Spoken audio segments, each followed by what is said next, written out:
সালামুন আলাইকুম। সকল প্রশংসা আল্লাহর জন্য, যিনি আমাকে মুসলিম বানিয়েছেন এবং আমি মুশরিকদের অন্তর্ভুক্ত নই। আজকের খুতবা তাদের জন্য যারা জ্ঞান, বুদ্ধি, আকল খাটাতে পারেন, যারা ইমোশনাল নন। ইমোশনালদের জন্য আজকের খুতবা নয়, কারণ আমি কিছু তিক্ত সত্য কথাও বলবো। আপনি যদি আশা করেন যে এমন কিছু বলবো যা আপনার ভালো লাগবে, যা জেনে এসেছেন, শুনে এসেছেন, সেগুলো বলবো, আই এম সরি, আমি আপনাকে খুশি করতে পারবো না। আমাকে তাই বলতে হবে যা আল্লাহ শিখিয়েছেন। যদি আপনি তিক্ত সত্য গ্রহণে আগ্রহী হন, ইউ আর ওয়েলকাম আজকের খুতবায়। আজকের বিষয় হলো কুরআন আমাদেরকে শিখিয়েছেন, মানে কুরআনের শিক্ষককে এবং আল কিতাবের শিক্ষককে। তো কুরআনের শিক্ষক কি আল্লাহ নাকি নবী? আল কিতাবের শিক্ষককে আল্লাহ নাকি নবী? কারণ মুশরিকরা বলে কুরআনের শিক্ষক হচ্ছে নবী, তিনি তাফসির করেছেন, ব্যাখ্যা করেছেন, শিখিয়েছেন। তার কাছ থেকে সাহাবী, তাবেই, তাবে তাবিন, পীর, ওলিয়া, আউলিয়া, গাউস, কুতুব, আলেম, উলামা, আল্লামা, মোল্লা, মৌলভী, মুফতি, তারা বংশ পরম্পরায় শিখে শিখে সেই ধারাবাহিকতায় এ পর্যন্ত এসেছে। যদি ক্ষণিকের জন্য এই যুক্তি মেনে নেওয়া হয়, তাহলে নবীর যে তাফসির তিনি যে করেছেন, হোয়ার ইজ দ্যাট তাফসির? তাফসিরে মুহাম্মাদি কোথায়? তার সাহাবীরা শিখিয়েছেন বা ব্যাখ্যা করেছেন বা তাফসির করেছেন। হোয়ার ইজ তাফসিরে ওমর, তাফসিরে আলী, তাফসিরে ফাতেমা, তাফসিরে আয়শা কোথায়? কেন তাফসিরে মৌদুদি, তাফসিরে মাঝহারি, তাফসিরে আজহারি, তাফসিরে কুরতুবি, তাফসিরে মহিউদ্দিন কেন? খুব ভালো করে ঠান্ডা মাথায় জ্ঞান, আকল, বুদ্ধি খাটিয়ে আল্লাহর কিতাব থেকে আমাদের হিদায়াত নিতে হবে। কেন আল্লাহর কিতাব থেকে? কেন ম্যানমেড বই থেকে নয়? কারণ জালিকাল কিতাবুল লা রাইবা ফি হুদাল লিল মুত্তাকিন। কারণ আল্লাহর কিতাব হচ্ছে সন্দেহমুক্ত, 100% বিশুদ্ধ। আর ম্যানমেড কিতাব, আমি বাজারে যাচ্ছিলাম, হঠাৎ শুনলাম আল্লাহর রাসূল বলছেন, তোমরা যেখানে কুত্তা দেখবে কুত্তা মেরে ফেলবে। আমি বাগানে যাচ্ছিলাম, জঙ্গলে যাচ্ছিলাম, গিয়ে দেখি কতগুলো বান্দর এক ব্যভিচারী বান্দরকে পাথর মেরে হত্যা করেছে। ব্যাস, ওই সাহাবা এটা দেখেছেন, সেখান থেকে বানরের শরীয়ত ঢুকিয়ে ম্যানমেড কিতাবে ফতোয়া দেয়া হয়ে গেল। আমি শুনেছি আল্লাহ রাসূল প্রতি রাত্রে 11 জন স্ত্রীর সাথে মিলন করতেন। আল্লাহ রাসূল বলেছেন মুসা নবী ন্যাংটা হয়ে গোসল করতেন, তার কাপড় পাথরে নিয়ে গেছিল, তার পিছে পিছে উনি ন্যাংটা হয়ে দৌড়াচ্ছিলেন, তার সাহাবীরা সবাই ন্যাংটা হয়ে গোসল করত। আমি শুনেছি আল্লাহ রাসূল বলেছেন সুলাইমান নবী চ্যালেঞ্জ করেছেন, এক রাতে 100 স্ত্রীর কাছে যাবেন, প্রত্যেকের ঘরে পুত্র সন্তান হবে। তিনি ভুলে ইনশাআল্লাহ পড়েননি, এ কারণে 100 ঘরের কোনো ঘরেই পুত্র সন্তান হয়নি 100 স্ত্রীর সাথে মেলামেশা করার পরও। This kind of garbage I can not accept it. আমার কাছে মাঝে মধ্যে মনে হয় যে এ ধরনের জিনিসগুলো মাথায় ঢুকালে একসময় নাস্তিক হয়ে যেতে পারি। যেখানে আল্লাহ বলেছেন লা ইকরাহা ফিদ্দিন। আমি শুনেছি আল্লাহ রাসূল বলেছেন সারা পৃথিবীতে কলেমার পতাকা ওড়ানোর আগ পর্যন্ত আমার রেস্ট নেই, যতক্ষণ পর্যন্ত সারা পৃথিবীতে লা ইলাহা ইল্লাল্লাহ প্রতিষ্ঠিত না হবে, সবার সাথে তলোয়ার দিয়ে যুদ্ধ করতে হবে। আল্লাহ এ ধরনের কোনো কথাই বলেননি। যার ইচ্ছে হয় দিন কবুল করবে, যার ইচ্ছে হয় করবে না। তোমার রব যদি চাইতেন এই পৃথিবীর সবাই মুমিন হয়ে যেত, ঈমান নিয়ে আসতো, তাহলে কি তুমি এই পৃথিবীর মানুষকে জোর করবে, জবরদস্তি করবে? চিকিৎসার জন্য আল্লাহ বলেছেন মধুর মধ্যে রয়েছে চিকিৎসা, মেডিসিন। আমি বাজারে যাচ্ছিলাম, শুনেছি আল্লাহ রাসূল বলেছেন উটের মুত খাও, উটের মুতের মধ্যে মেডিসিন রয়েছে। পারি না, এগুলো কোনো সুস্থ মুমিন মুসলিমের মেনে নেওয়া সম্ভব না। এই ম্যানমেড কিতাব বানানোই হয়েছে কুরআনকে বিরোধিতা করার জন্য, আল্লাহ রাসূলের চরিত্রকে কলঙ্কিত করার জন্য, সাহাবীদের চরিত্র কলঙ্কিত করার জন্য। That's all. টপিকসে ফিরে যাই। কুরআনকে শিক্ষা দিয়েছেন, কুরআনের শিক্ষককে আর আল কিতাবের শিক্ষককে। কুরআন আর আল কিতাব এক জিনিস নয়, তবে একটার মধ্যে আরেকটা পাওয়া যায়। একটা বাড়িতে আপনি বেডরুম পাবেন, ড্রয়িং রুম পাবেন, ডাইনিং রুম পাবেন, ঠিক তেমনি একটার মধ্যে আপনি আরেকটা পাবেন, কিন্তু দুটো কিন্তু আলাদা জিনিস। আমরা কুরআনে যাই, কুরআন থেকে প্রমাণ দেখি আল্লাহ কি বলেছেন। প্রথমে আমরা যাই 55 নম্বর সূরা আর রহমানের 1 থেকে 5 নম্বর আয়াতে। সূরার নামই হচ্ছে আর রহমান, মহান দয়ালু। অনেকে বলে দয়াল বাবা, দয়া করো, গাউস কুতুব, ওলিয়া আউলিয়া, দয়াল নবী। What is this nonsense? Allah যেখানে সূরার নাম দিয়েছেন দয়াময় আল্লাহ রহমান, সেখানে আল্লাহর এই লকব নবী, রাসূল, পীর, ওলিয়া আউলিয়া, গাউস কুতুবের সাথে ডাকাতি করে তাদের নামের আগে ব্যবহার করা আল্লাহর সাথে কত বড় জুলুম। তো যাই হোক, আল্লাহ বলছেন আর রহমান আল্লামাল কুরআন খলাকাল ইনসান আল্লামাহুল বায়ান। আর রহমান তিনি হচ্ছেন দয়াময় দয়ালু, তিনি কুরআন শিক্ষা দিয়েছেন, তিনি মানুষ সৃষ্টি করেছেন, তিনি মানুষকে কথা শিখিয়েছেন। তাহলে তিনি হচ্ছেন সেই দয়াল আল্লাহ যিনি একই সাথে মানুষও সৃষ্টি করেছেন, মানুষকে কথা শিখিয়েছেন, আবার মানুষকে আল কুরআনও শিখিয়েছেন। আল্লামাল কুরআন, তিনি কুরআন শিখিয়েছেন মানুষকে। একই আল্লাহ, তিনটা কাজ তিনটা আয়াতে আমরা দেখলাম। এখানে বিষয়টা বোঝা খুব সহজ। কুরআন হচ্ছে আল্লাহর, সুতরাং তিনিই কুরআন শিক্ষা দিয়েছেন। আর এটা বাস্তবতার সাথেও সামঞ্জস্যপূর্ণ। একজন স্মার্ট টিভি আবিষ্কার করেছে বা বানিয়েছে, স্মার্ট মোবাইল ফোন। এখন যেই কোম্পানি স্মার্ট টিভি বা স্মার্ট মোবাইল ফোন বানিয়েছে তারা নিশ্চয়ই তার সাথে একটা ম্যানুয়াল দেবে কিভাবে আপনি এই টিভিটা ইউজ করবেন বা মোবাইলটা ইউজ করবেন। তা না হলে মানুষ এটা কিভাবে ইউজ করবে, করতে গেলে হয়তো তারা এটা নষ্টও করে ফেলতে পারে যদি সঠিকভাবে তার প্রসেসগুলো সিস্টেমগুলো জানা না থাকে। ঠিক তেমনি কুরআন যেহেতু আল্লাহ নাজিল করেছেন, আল্লাহর বাণী সমৃদ্ধ, তাহলে এটার টিচার, এটার শিক্ষক স্বাভাবিকভাবে তিনিই হবেন। অন্য কারো হাতে পড়লে সে উল্টাপাল্টা করে ফেলবে, আউলঝাল করে ফেলবে। আর এটা সম্ভবও না, যেহেতু এটা ঐশ্বরিক বাণী, সুতরাং এটা আরও বেশি গুরুত্বের দাবি রাখে। কারণ সঠিকভাবে যদি এটা শেখানো না হয় তাহলে হাজার হাজার লক্ষ কোটি মানুষ হেদায়েত নিতে এসে উল্টো পথভ্রষ্ট হয়ে যাওয়ার সমূহ সম্ভাবনা আছে, আরও ঝুঁকির মধ্যে পড়ে যাবে। এজন্য এই আয়াত হচ্ছে one of the most important আয়াত অফ দ্য হোল কুরআন। আল্লামাল কুরআন, হি টট কুরআন, তিনি কুরআন শিক্ষা দিয়েছেন। এই আয়াতটা পুরো মাথায় সেট না করলে কোনো সাধারণ মুমিন মুসলিম মুত্তাকির পক্ষে এই কুরআন হৃদয়ঙ্গম করা বা এর মাধ্যমে হেদায়েতের পথে চলা বা অন্য কাউকে হেদায়েতের পথে ডাকা অত্যন্ত অত্যন্ত কঠিন, ভয়াবহ কঠিন এবং কোনো দিনও সম্ভব নয়। তাহলে এই চারটা আয়াতের সারসংক্ষেপ যা দাঁড়ায়, আল্লাহ আমাদেরকে সৃষ্টি করেছেন, আমাদের কথা বলা শিখিয়েছেন এবং আমাদের কুরআন শিক্ষা দিয়েছেন। তিনি কিতাব দিয়েছেন, কিতাবের মধ্যে যে কুরআন সেটা তিনি শিক্ষা দিয়েছেন। এবার দ্বিতীয় প্রশ্ন আসে যে এই কোরআন আল্লাহ রাসূল কিভাবে পেলেন, কিভাবে তার কাছে আসলো, তিনি কিভাবে শিখলেন? কারণ যখন আমরা বলি আল কুরআন, এর অর্থ হচ্ছে পড়া বা পঠিত হওয়া। অনেকে আপনাকে বলবে যে এই কুরআন অর্থ হচ্ছে তিলাওয়াত করা বা আবৃত্তি করা। এক সেন্সে বলতে পারেন, কিন্তু এর শাব্দিক অর্থ আরবি ব্যাকরণ অনুযায়ী তিলাওয়াত নয়, পাঠ করা, রিড করা, পড়া। তবে তার মানে এই নয় যে আপনি এটা তেলাওয়াত করতে পারবেন না, এটা আপনি অবশ্যই তেলাওয়াতও করতে পারবেন, কিন্তু এই কুরআনের শাব্দিক অর্থ হচ্ছে পাঠ করা। তাহলে যখন আমরা বলবো পড়ো বা পাঠ করো, তার মানে ফিজিক্যালি আপনি এই জিনিসটা দেখতে পাচ্ছেন, একটা কাগজে লেখা বা কোনো কিছুতে লেখা, তারপর আপনি এটা পড়তে পারছেন। কিন্তু যখন আমরা তেলাওয়াত করা বোঝাবো তখন এটা জরুরি নয় যে এটা আপনার সামনে লেখা থাকতে হবে। বেশিরভাগ ক্ষেত্রেই তেলাওয়াত করে বা আবৃত্তি করে মানুষ তার স্মৃতিশক্তি থেকে, মেমোরি থেকে, যে এই জিনিসটা আপনার মুখস্থ আছে বা কারো মুখস্থ আছে, তো মামুনি তাহলে তুমি ওই ছড়াটা একটু মনে শোনাও তো তখন এই ছড়াটা যখন আমরা তাকে বলতে বলি, সে কিন্তু তার মেমোরি থেকে, স্মৃতিশক্তি থেকে বলে। তো সেটা হচ্ছে যখন তিলাওয়াত আরবিতে আসবে তখন বোঝা যাবে যে এটা কারো মেমোরিতে বা স্মৃতিতে বা মুখস্থ করা জিনিস থেকে সে পড়ছে। আর যখন স্ট্রেট ইকরা বা কুরআন এইরকম শব্দ আসবে তখন আমাদের বুঝতে হবে যে এটা এমন কিছু যা ফিজিক্যালি আপনার সামনে উপস্থিত, ম্যাটেরিয়ালিস্টিকভাবে আপনার সামনে উপস্থিত এমন কিছু, যাতে সেটা কাগজ হতে পারে বা অন্য কিছু হতে পারে। সেক্ষেত্রে এই ইকরা বা কুরআন এই শব্দটা ব্যবহৃত হবে। তাহলে কুরআনের প্রথম যেই বুঝটা আমরা পেলাম সেটা হচ্ছে যে এটা আপনি দেখতে পারবেন, ছুঁতে পারবেন, পড়তে পারবেন। এটা এমনই একটা কিছু।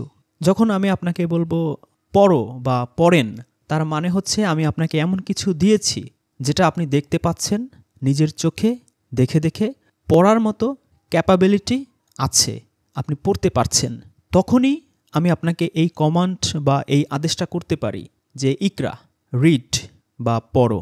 কিন্তু যখন আমি আপনাকে বলবো তেলাওয়াত করো, তার মানে হচ্ছে এটা আপনার সামনে লিখিত আকারে কিছু থাকতেই হবে, এটা বাধ্যতামূলক নয়।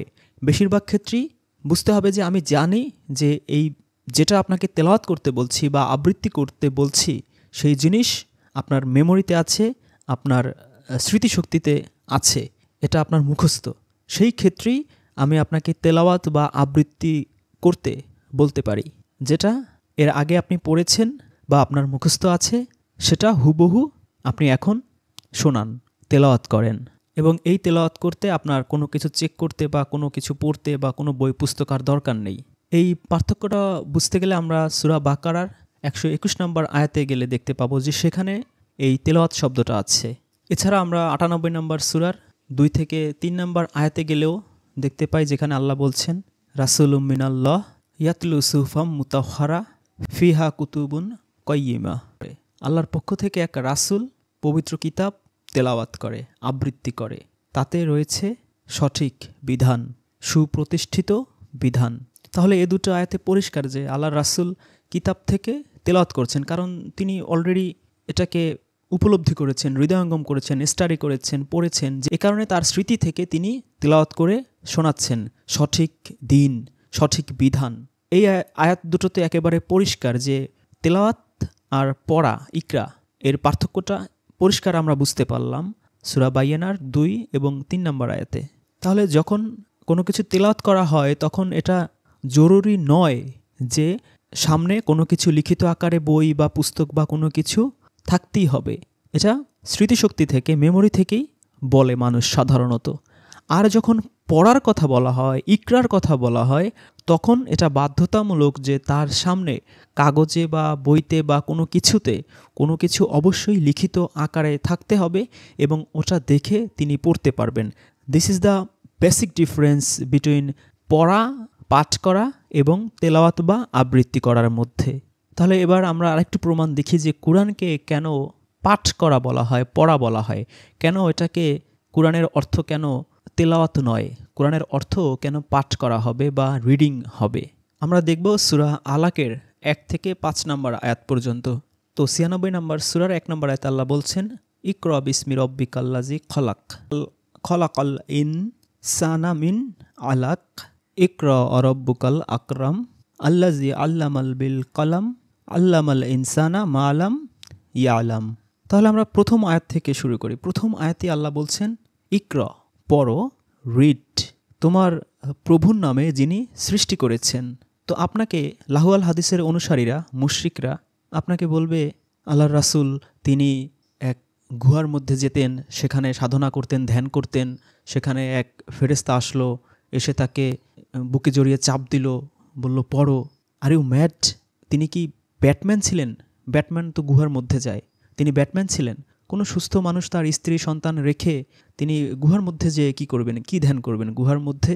তারপরও পাঠানো হলো, তো একজন এসে তাকে চাপ দিয়ে ধরলেই সে পড়তে পারবে? Is it possible? আবার বলা হচ্ছে তিনি ইলিটারেট ছিলেন।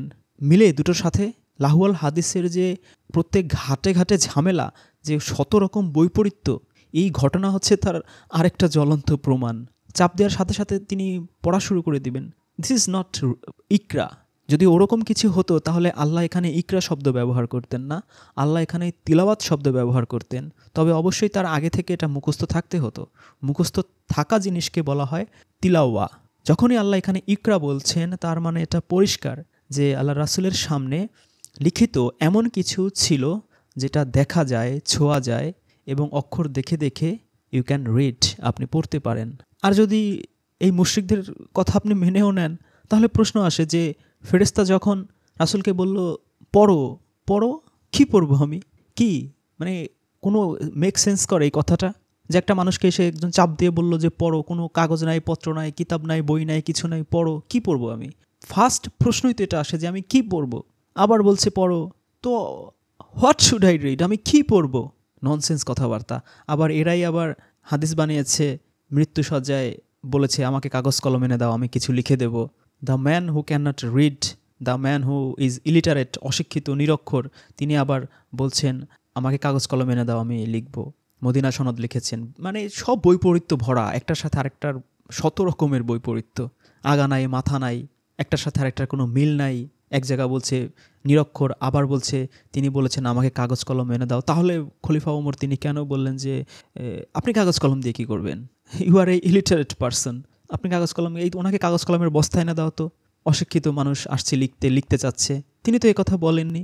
তিনি বলেছেন হাসবুন আল্লাহিল কিতাব, আমাদের আল্লাহর কিতাবই যথেষ্ট। এখন খলিফা ওমরকে তো কেউ বলে না যে এত বড় সাহস, সে বলছে শুধু কুরআনই যথেষ্ট, হাদিস টাদিস দরকার নাই, কিছু লেখারও দরকার নাই, শুধু কুরআনই যথেষ্ট। তাকে তো ওই সাহস পায় না যে তাকে এইভাবে হাদিস বিরোধী বলার, বা তুমি এই উটের মুত খাওয়া হাদিস, বান্দরের হাদিস, কুত্তা মারা হাদিস এগুলো বিশ্বাস করো না কেন? এগুলো বিশ্বাস করতেই হবে, এগুলো হচ্ছে কোরআনের ব্যাখ্যা, কোরআনের তাফসিরি, এগুলো দিয়ে কোরআন তোমার বুঝতে হবে যে কিভাবে বানরেরা ব্যভিচার করলে একটাকে আরেকটা পাথর মেরে হত্যা করতো, কিভাবে উটের মুত খেতে হয়, কিভাবে উটের মুত খাওয়াটা হচ্ছে তোমার যে আল্লাহ যে মধুর মধ্যে চিকিৎসা মেডিসিন রেখেছেন, ওই আয়াতের ব্যাখ্যা হচ্ছে উটের মুত খাওয়া।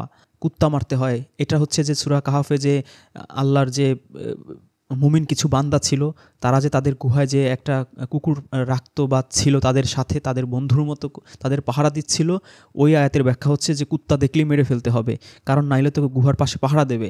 এরকম ফাজলামি কথাবার্তা তো তারা ওমর সম্পর্কে বলে না, যে তোমার এত বড় সাহস, তুমি বলতেছো যে আমাদের জন্য কুরআনই যথেষ্ট, আল্লাহর কিতাবই যথেষ্ট। কারণ তাহলে মাইর খাবে ওমরের হাতে, সব খলিফাদের হাতে মাইর খাবে। কারণ কোনো খলিফাই এইসব ফাত্রামি জিনিস, কুরআন বিরোধী জিনিস, আল্লাহর রাসূলের চরিত্র হননকারী জিনিস এগুলো প্রশ্রয় দেয়নি, আর দেবেও না কখনো। যাই হোক, আমরা মূল টপিকসে আসি। গুহার মধ্যে কাগজপত্র ছাড়া, কিতাব ছাড়াই তাকে ফেরেশতা এসে বলবে যে আপনি লেখেন। সূরা বাকারা ৯৭ নম্বর আয়াতে আছে যে ফেরেশতা কোথায় নাজিল হতো? আল্লাহর রাসূলের অন্তরে। সূরা শুআরার ১৯২ ৯৩ ৯৪ নম্বর আয়াতেও একই কথা আছে। এই ফেরেশতা, এই জিব্রাইল, এই রুহুল আমিন আল্লাহর রাসূলের অন্তরে কুরআন নিয়ে নাজিল হতো, আয়াত নিয়ে নাজিল হতো। কতটা ননসেন্স! এই সূরা বাকারার ৯৭ নম্বর আয়াত কখনো পড়েও দেখেনি, অথবা পড়লে হয়তো বোঝেই না। সূরা শুআরার ১৯৪ নম্বর আয়াতে পরিষ্কার ভাষায় বলা আছে যে আল্লাহর রাসূলের অন্তরে, হৃদয়ে, কলবে এই আয়াত নিয়ে নাজিল হতো। সেখানে বলা হচ্ছে তিনি মানুষের বেশ ধরে এসে তাকে তার সাথে চাপাচাপি শুরু করে দিয়েছেন। হাসবো না কাঁদবো? মুশরিকদের এসব লাহুয়াল হাদিস ম্যানমেড জিনিস দেখলে অবাক লাগে। যাই হোক, এই তাদের বানানো গাল গল্পর দিকে যাওয়ার দরকার নেই, গেলে আরও মাথা বিগড়ে যাবে।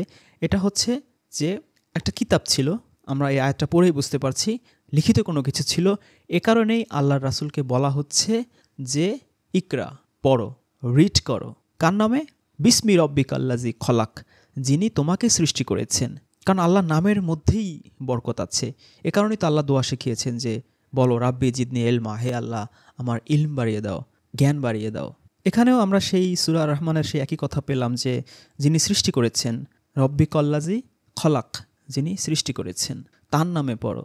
খলাকাল ইনসানা মিন আলাক, যিনি মানুষকে সৃষ্টি করেছেন আলাক থেকে, রক্ত জমাট বাঁধা পিণ্ড থেকে। তারপর তিনি বলছেন যে পড়ো, তোমার প্রভুই হচ্ছে সবচেয়ে সম্মানিত। আবারও সেই রিড, আবারও সেই ইকরা কথা, আবারও সেই পড়ার কথা বলছেন। এবার আছে আমাদের সবচেয়ে গুরুত্বপূর্ণ আয়াতটা, আল্লাজি আল্লামা বিল কলাম, যিনি শিক্ষা দিয়েছেন কলমের মাধ্যমে। কলম, পেন, পরিষ্কার আরবিতে আল্লাহ বলেছেন। আল্লাহ বলেছেন না, এই কুরআন তোমার কাছে আমি পরিষ্কার আরবিতে নাজিল করেছি। সেই পরিষ্কার আরবিতে বলা আছে কলমের মাধ্যমে তিনি শিক্ষা দিয়েছেন। কলম কি, পেন কি, এটা নিশ্চয়ই আমাদেরকে শিখিয়ে দিতে হবে না? আমরা জীবনে এই কলম বহু চোখে দেখেছি এবং কলম দিয়ে বহু কিছু লিখেছি। এখানে পরিষ্কার আরবিতে আল্লাহ বলছেন, আল্লাহ শিখিয়েছেন কলমের মাধ্যমে। যেই আল্লাহ কলমের মাধ্যমে শিক্ষা দিয়েছেন, একটা হাদিসে কি আপনি পাবেন এই কলমের কথাটা, এই আয়াতের ব্যাখ্যাটা? পাবেন না। যা পাবেন ম্যানমেড, আপনাকে আরও হেদায়েতের পথ থেকে বিচ্যুত করে ফেলবে। কখনো ওই লাহুয়াল হাদিসের দিকে মনোযোগ, কনসেন্ট্রেশন দেবেন না, আপনি ফিনিশ। এখানে আল্লাহ পরিষ্কার ভাষায় বলছেন তিনি কলমের মাধ্যমে, পেনের মাধ্যমে শিখিয়েছেন। তাহলে কলম একা একা তো কোথাও দাঁড়িয়ে থাকে না, সে লেখে। হয় গাছের পাতায় লিখবে, নয় ছাল বা কোলে লিখবে, নয় কাগজে লিখবে, কোথাও না কোথাও তো সে লিখবে। এটাই হচ্ছে কলমের কাজ। আর আল্লাহ সে কথাটাই বলেছেন, তিনি শিখিয়েছেন কলমের মাধ্যমে। তাহলে আমরা সূরাটার আয়াতের প্রথম থেকে যাই। আল্লাহ প্রথমে কি বলেছেন? আল্লাহ সৃষ্টি করেছেন, পড়তে বলছেন। তারপর বলছেন তিনি কিভাবে শিখিয়েছেন? কলমের মাধ্যমে। এবং আল্লাহ এখানে সরাসরি কিন্তু তার রাসূলের সাথে কথা বলছেন, স্ট্রেইট, কোনো ভায়া মিডিয়া এখানে নেই। স্ট্রেইট দুজনে কথা হচ্ছে যে আল্লাহ সৃষ্টি করেছেন, তার নামে পড়ো। তিনি মানুষকে সৃষ্টি করেছেন আলাক থেকে এবং শিক্ষা দিয়েছেন কলমের মাধ্যমে। ধরুন একটা স্কুলে বা কলেজে একটা টিচার পড়াচ্ছেন, শেখাচ্ছেন, আর ছাত্রের কাছে কলম আছে। টিচার বলছেন যে আমি যা শেখাচ্ছি তুমি তা কলম দিয়ে নোট করো বা লেখো বা নোট নাও এবং বাড়ি যেয়ে এগুলো প্র্যাকটিস করবে, তারপর ভালো করে পড়বে, কালকে এসে আবার আমাকে শোনাবে, তেলাওয়াত করবে, আবৃত্তি করবে। জাস্ট পয়েন্টটা ধরতে পেরেছেন নিশ্চয়ই? এইভাবে রাসূলকে পড়ানো হচ্ছে, রাসূল সেগুলো আবার, রাসূলের হাতে কলম আছে, নোট করছেন, লিখছেন, রাত্রে আবার সেগুলো পড়ছেন। সূরা মুজাম্মিল পড়লে আপনি আরও পরিষ্কারভাবে বুঝতে পারবেন। সেগুলো পড়ছেন, স্টাডি করছেন, মুখস্থ করছেন, পরে আবার সেগুলো মানুষের কাছে তেলাওয়াত করছেন। পড়ে পড়ে সেই মেমোরি থেকে, সেই মুখস্থ থেকে মানুষকে পড়ে পড়ে শোনাচ্ছেন, মানুষকে তেলাওয়াত করে শোনাচ্ছেন। That's the exact point. এই পর্যন্ত যদি আপনি বুঝতে পারেন তাহলে সামনের কথাগুলো বুঝতে আপনার আরও সুবিধা হবে। আর যদি এই পর্যন্ত বুঝতে না পারেন, প্রথম থেকে এ পর্যন্ত আরেকবার একটু শুনুন, নইলে সামনের কথাগুলো বুঝতে আপনার খুব কষ্ট হবে। এবার 5 নম্বর আয়াতে আল্লাহ কি বলছেন? আল্লামাল ইনসানা, ইনসানা মানুষকে শিখিয়েছেন, মালাম ইয়ালাম যা সে জানতো না। এবার স্ট্রেট আমরা সবাই চলে এসেছি এই আয়াতের মাধ্যমে। মানুষকে আল্লাহ শিখিয়েছেন যা মানুষ জানতো না। এখানে কিন্তু নবীও নেই, রাসূলও নেই, স্ট্রেট মানুষ শব্দটা আছে। তাহলে আল্লাহ এমন কিছু শিখিয়েছেন যা মানুষ, যা আগে জানতো না। তাহলে আমরা দেখলাম এই প্রথম 5টা আয়াতে প্রথমে কি করা হলো? আল্লাহ রাসূলকে শেখানো হলো কিভাবে পড়তে হয়, কিভাবে কলম দিয়ে লিখতে হয়। এখন তিনি কলম দিয়ে একটা বই লিখেছেন, তারপর আল্লাহ তাকে বলছেন যে এবার ইকরা, পড়ো। লেখার পরে তিনি কি করবেন? পড়বেন। আর এ কারণেই মানুষ সহজে বুঝতে পারতো না, কারণ তারা তো এটা লেখেনি। যিনি লিখেছেন, যিনি শিখেছেন, তিনি এটা খুব ভালো করে বুঝতে পারতেন। অন্যদের খুব সহজে তো এটা বোঝার কথাও নয়।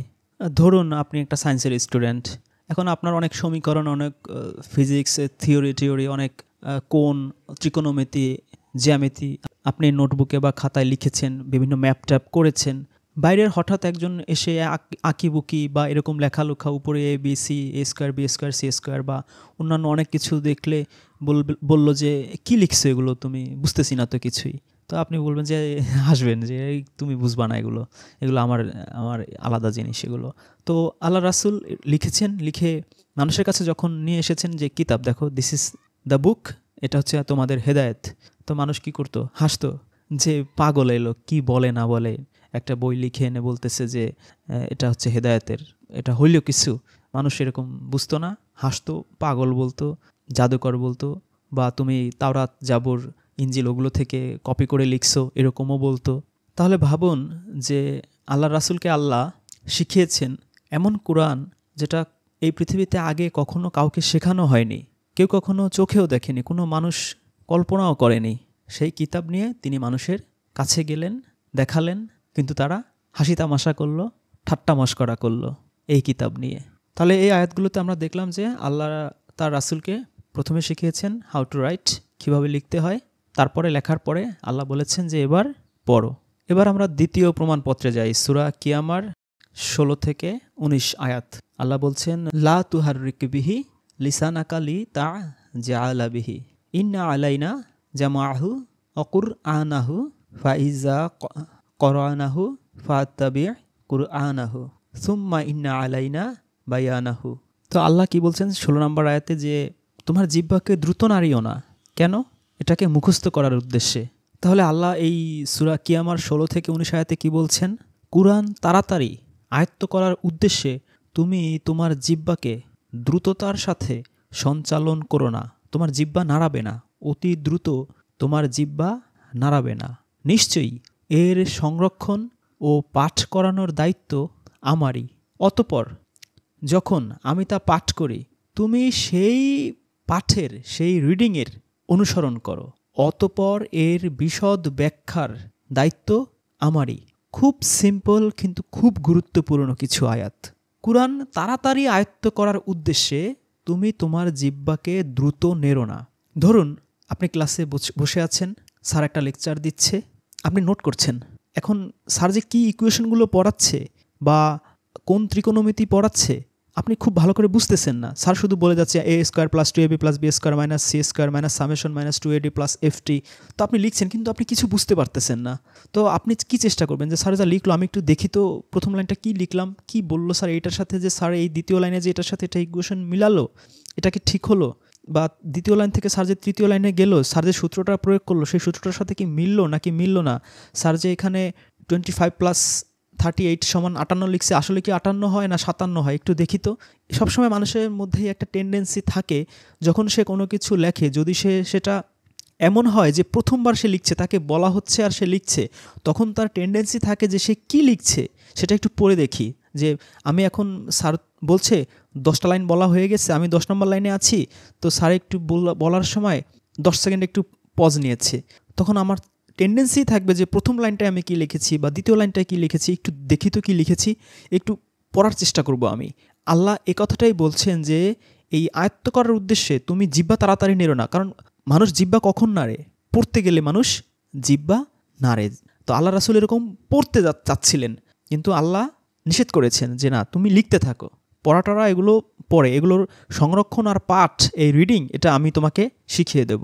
এরপরে 18 নম্বর আয়াতে আল্লাহ বলছেন, অতঃপর যখন আমি পাঠ করি তুমি তার অনুসরণ করো। মানে যা বলা হচ্ছে তুমি কানে শুনতেছো বা তোমার মনে উদিত হচ্ছে বা ইন্সপিরেশন বা ওহী তো আসছে, তুমি জাস্ট ওটা যা বলা হচ্ছে তুমি শুধু লেখো। ওই যে কলম, যে কলমের মাধ্যমে শেখানো, আমরা যে একটু আগে যে সূরা আলাকে শিখে আসলাম, তুমি শুধু লিখতে থাকো, তুমি যা তোমাকে শোনানো হচ্ছে বা যা তোমার ইন্সপিরেশন দেওয়া হচ্ছে তুমি শুধু সেটার অনুসরণ করো। এরপরে 19 নম্বর আয়াতে কি বলা হচ্ছে, এর বিশদ ব্যাখ্যার দায়িত্ব, বিশদ তাফসিরের দায়িত্ব কার? আল্লাহ নিচ্ছেন।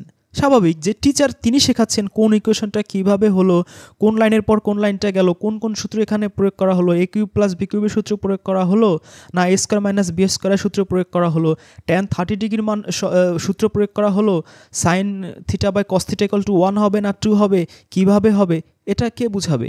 ছাত্র কি নিজেরটা নিজে বুঝবে? সে তো নিজেই তো হতবাক। সে কখনো কল্পনা করেছে সূরায় আমরা কি পড়েছি 52 নম্বর আয়াতে, যে তুমি জানতে না কিতাব কি, ঈমান কি। আল্লাহ রাসূল কি জানতো কিতাব কি জিনিস? জীবনে দেখছে? ঈমান কি জিনিস? জানতোই না। এখন তো আমরা ঈমান আকীদা নিয়ে সেই লাহওয়াল হাদিস মুশরিকদের কত কিছু শুনি। এই তোমার ওই আকীদায় ওখানে প্রবলেম আছে, ওই আকীদায় ওখানে প্রবলেম আছে, মানে অনেকগুলো ঈমানের ক্যাটাগরাইজ করে সেগুলোর আকীদা সমষ্টি বানানো হয়েছে, সেগুলো নিয়ে ঝগড়াঝাটি শুনি। কিন্তু আল্লাহ রাসূল জাস্ট সিঙ্গুলার ঈমান কি তাও জানতেন না, কিতাবও জানতেন না। তো তাকে আল্লাহ শেখাচ্ছেন, তাড়াহুড়া করছেন, কি লেখা হচ্ছে কলমের মাধ্যমে শেখানো হচ্ছে, তিনি লিখছেন, তাড়াহুড়া করছেন, নিষেধ করছেন। তাহলে যেই মানুষটা কিতাব চোখে দেখেনি কখনো, ঈমান কি জিনিস জানতো না, এমন কিছু তাকে শেখানো হচ্ছে যেটা কল্পনার বাইরে, কোনোদিন স্বপ্নেও ভাবেননি তিনি নিজে ওটা কিভাবে ব্যাখ্যা করবেন? আপনাকে যদি কোনো টিচার এসে বলে এই লেখো a plus B whole square সমান সমান A square plus 2ab plus B square, second ওটা লেখার শেষ হলে আপনি প্রশ্ন করবেন, স্যার এটা A square plus 2ab plus B square কীভাবে হলো, তাই নয় কি? নাকি আপনি ওটা লেখানোর পরে নিজেই বলবেন যে হ্যাঁ আমি শিখে ফেলছি, এই তোমরা আসো আমি তোমাদেরকে এখন পড়াবো। আপনি আরও 10টা ছেলে মেয়েকে নিজে শেখানো শুরু করে দেবেন, নিজের মন মতো করে বলবেন যে শোনো এখানে এ প্লাস বি হোল স্কোয়ারের এটা A square plus 2ab plus B square কেন হয়েছে আমি তোমাদের ব্যাখ্যা করে দিচ্ছি। এটা আপনার পক্ষে কখনো সম্ভব হবে যদি স্যার আপনাকে বুঝিয়ে না দেয়, ব্যাখ্যা করে না দেয়, তাফসির করে না দেয়? কখনোই আপনার পক্ষে সম্ভব হবে না। এটা স্যার যখন আপনাকে সুন্দর করে ব্যাখ্যা করে দিবে, বুঝিয়ে দেবে, তখনই আপনি অন্য তৃতীয় একজনকে বা অন্য কাউকে তারপর আপনি শেখাতে পারবেন। তাহলে এই পাঠ করা আল্লাহ শেখাচ্ছেন এবং লেখা শেষ হয়ে গেলে সেটার শুধু অনুসরণ করতে বলেছেন। এরপরে এর ব্যাখ্যা বিশ্লেষণ এটা আল্লাহই শেখাবেন, এ কথাটাই আল্লাহ এখানে বলছেন। তাহলে যেই মুশরিকরা বলে যে আল্লাহর রাসূল নিজে তাফসির করবেন, তিনি শিখিয়ে দিয়েছেন কোন আয়াতের কি ব্যাখ্যা, কি ভয়াবহ মিথ্যাচার করে, আমরা এই সূরা কিয়ামার এই 4টা আয়াত পড়ে আমরা বুঝতে পেরেছি যে কত ভয়ঙ্কর মিথ্যাচার। আর যদি তাদের কথা সত্য ধরেও নেই, তাহলে প্রশ্ন তাদের কাছে যে হোয়ার ইজ তাফসিরে মুহাম্মদ, হোয়ার ইজ তাফসিরে আবু বকর, হোয়ার ইজ তাফসিরে আলী, কোথায়? কোথাও নেই। এগুলো শুধুই তাদের এই ধর্ম ব্যবসা টিকিয়ে রাখার জন্য, তাদের মুশরিকি, 2 নম্বরে মিথ্যে আল্লাহ রাসূলের নামে, বানোয়াট তার শানে বেয়াদবিমূলক কথাবার্তা এবং কুরআন বিরোধী জিনিস মানুষের মধ্যে ঢুকিয়ে মানুষকে পথভ্রষ্ট করার জন্য চালাকি, ধাপ্পাবাজি ছাড়া কিছুই না। তাহলে এখানে পরিষ্কার, যিনি কিতাব নাজিল করেছেন, ওয়াহি নাজিল করেছেন, তিনিই আপনাকে শেখাবেন এটা কিভাবে লিখতে হয়, কিভাবে পড়তে হয়, এবং তিনিই শেখাবেন এটার বিস্তারিত ব্যাখ্যা। আপনি নিজেরটা নিজে করতে পারবেন না এবং আপনার কোনো অধিকারও নেই যে যা শেখানো হয়েছে তার ব্যাখ্যাটা কি হবে আপনার মন গড়া কোনো ব্যাখ্যা দাঁড় করানোর।